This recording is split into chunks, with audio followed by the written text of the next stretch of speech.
Welcome my mini blog. তো দেখো আমি কিন্তু পুজোর আগের দিন চলে এসেছি, আর আমার একটাই ডিউটি, এখানে কিন্তু আলপনা দিতে হবে। তো তোমরা আমার লাইভে দেখেইছো।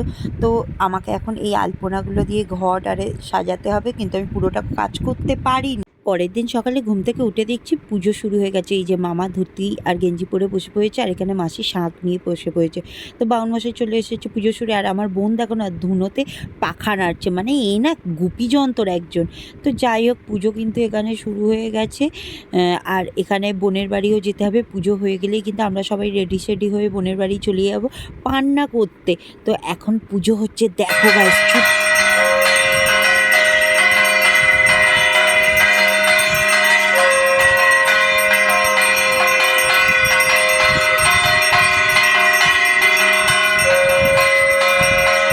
এখানে কিন্তু মামা বাজাচ্ছে কাঁসর, আর এদিকে মাসি বাজাচ্ছে শাঁখ, যেহেতু পুজোর ঘন্টা মানে আরতি হচ্ছে।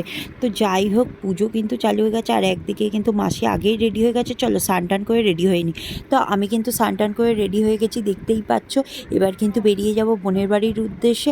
আর এদিকে আমার মেয়েকে কিন্তু মাসি জুতো পরিয়ে দিচ্ছে, সবাই মোটামুটি প্রায় রেডি। আর ওদিকে দেখছো আমার এই ছোটো বোনটা এত যন্তর পিস না, মানে কি বলবো।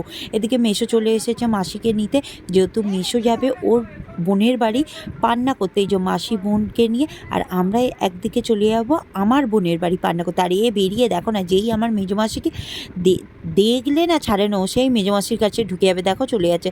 আর এদিকে আমরা এই দেখো সবাই বেরিয়ে পড়ছি। আর মেশো বলছে এদিকে চলে আয়, কিন্তু আমার বোন কথাই শুনছে, ও সেই মাসির হাত ধরে টেনে এনেছে। তো আমরা যাব একদিকে, ওরা যাবে একদিকে। তো চলো, আমার মাসি কিন্তু টোটো নিয়ে চলে এসেছে, টোটোয় বসে টোটোকে নিয়ে এসেছে। তো যাই হোক, এবার আমরা বসে পড়েছি। আর আমি না উল্টো দিকে একদম বসতে পারি না, তাই জন্য আমি মাসির কাছে বসেছি মেয়েকে নিয়ে, আর ওদিকে দিদা আর মামি বসেছে। তো গল্প করতে করতে কিন্তু আমরা প্রায় বোনের বাড়ি চলে এসেছি। আর সকাল থেকে বোন যে কতবার আমাদের ফোন করছে ধারণার বাইরে। তারপরে আমরা বেলা 12:30টার সময় বোনের বাড়ি এসেছি। এবারে যেহেতু বোন সেরকমভাবে পুজো করেনি, মানে বেশি লোক বলেনি, তার জন্য বোন হাফের তেজ, আর ঘর ফাঁকা না হলে কিন্তু ওদের ঘরে ভালোই ভিড় হয়।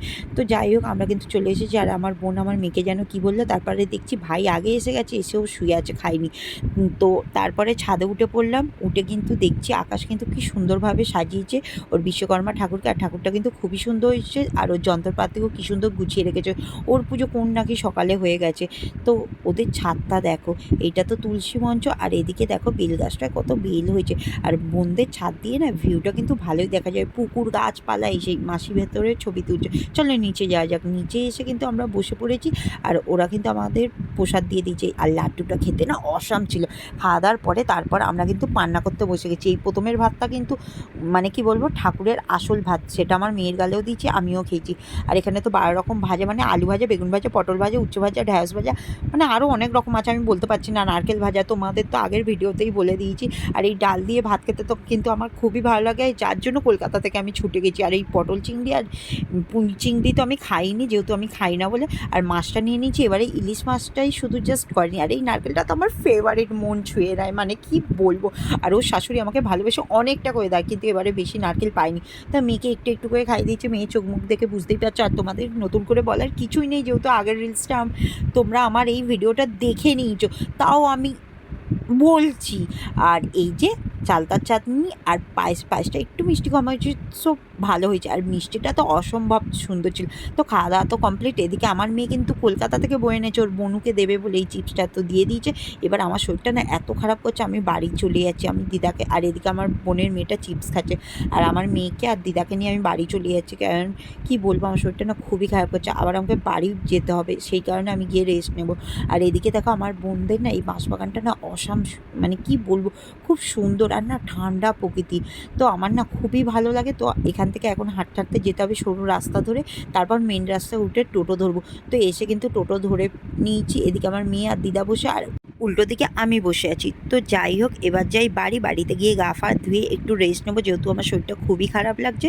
তারপরে আমাকে যেতে হবে বাড়ি, মানে কলকাতায়। তো ভিডিওটা কেমন লাগলো অবশ্যই কমেন্ট করো। টাটা।